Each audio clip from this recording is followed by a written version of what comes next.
அனைவருக்கும் வணக்கம். நம்ம இப்போ பாக்கியலட்சுமி சீரியலில் என்னெல்லாம் சுவாரஸ்யமான விஷயங்கள் நடக்குதுன்னு பார்க்கலாம் வாங்க. நம்ம கோபி கிரெடிட் கார்டு வாங்கிட்டு பணத்தை கட்டலை அப்படிங்கிற விஷயத்த தெரிஞ்சுக்கிட்டு நம்ம ஈஸ்வரி ராதிகா 2 பேரும் ஆளுக்கு ஒரு பக்கம் கோவமாக இருக்காங்க. ராதிகா என்ன பண்ணுறதுன்னு தெரியாமல் போய் ரொம்ப கோவமாக வைக்கிற உடனே ஈஸ்வரி இருந்து இங்கே பாருமா, கொஞ்சம் பொறுமையாக இரு, கோபி எல்லாத்தையும் சரி பண்ணி கட்டிடுவான், நீ அவங்ககிட்ட இதை வச்சு ஒரு பிரச்சனை பண்ணாத அப்படின்னு சொல்கிறாங்க.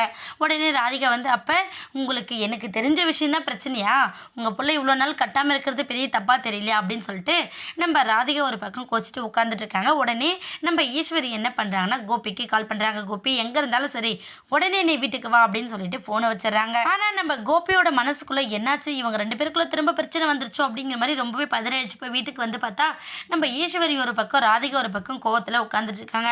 என்னாச்சு ஏதாச்சுன்னு கேட்கலான்னு உள்ளே வந்த நம்ம கோபி உடனே நம்ம ராதிகா கோச்சிட்டு எந்திரிச்சு போயிடுறாங்க.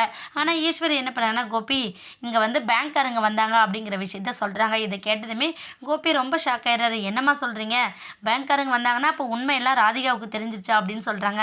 ஆமாம் தெரிஞ்சிருச்சு, ஆவேசத்துக்கு பேசிக்கிட்டு இருக்கா, நீ இதுக்கப்புறம் கட்டாமல் டிலே பண்ண வேணாம் கோபி, நான் அன்னைக்கே நகை கொடுக்குறேன்னு சொன்னேன், நீ கேட்கல, இரு நகை எடுத்துகிட்டு வந்து தரேன் அப்படின்னு சொல்லிட்டு நகையை கொண்டு வந்து கொடுக்குறாங்க நம்ம கோபி கிட்ட. இது எல்லாத்தையும் பார்த்துக்கிட்டு இருக்க நம்ம ராதிகா அவங்களே இவங்க கிட்ட வந்து நகை கொண்டு வந்து கொடுக்குறாங்க அப்படின்னா நம்ம ஹஸ்பண்டோட கடனை நம்மளும் பங்கு எடுத்துக்கணும் இல்லை அப்படின்னு சொல்லிட்டு ஒரு பிளாங்க் செக்கை கொண்டு வந்து கொடுக்குறாங்க. இந்தாங்க கோபி, நீங்கள் வந்து எவ்வளோ அமௌண்ட்டு கட்டணும் என்ன பண்ணணும்னு எனக்கு தெரியாது, அதனால தான் நான் அமௌண்ட் ஃபில் பண்ணாமல் பிளாங்க் செக் கொடுக்குறேன், கண்டிப்பாக உங்களோட கடனை தீர்க்கறதுக்கு இது போதுமான அமௌண்ட்டாக இருக்கும் என்னோட அக்கௌண்ட்டில் இருக்கிறது அப்படின்னு சொல்லிட்டு செக்கை நிட்டுறாங்க. ஆனால் அதை வந்து செக்கை வாங்க மறுத்துறாங்க நம்ம கோபி.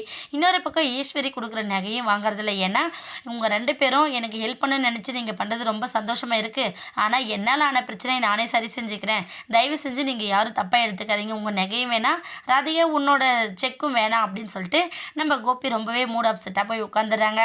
இன்னொரு பக்கம் நம்ம ராதிகா என்ன பண்ணுறாரோ ஏது பண்ணுறாரோ தெரியல அப்படிங்கிற மாதிரி அவர் போய் உட்காந்துக்கிட்டு இருக்காங்க. கூடிய சீக்கிரம் இந்த பிரச்சனையெல்லாம் சால்வ் பண்ணிடணும் அப்படின்னு சொல்லிட்டு நம்ம கோபி ரொம்ப முயற்சி செஞ்சுக்கிட்டு இருக்காரு. என்னாக போதுன்னு வெயிட் பண்ணி பார்க்கலாம். இந்த வீடியோ உங்களுக்கு பிடிச்சிருந்தா மறக்காமல் நம்ம சேனலை சப்ஸ்கிரைப் பண்ணுங்கள். தேங்க்யூ.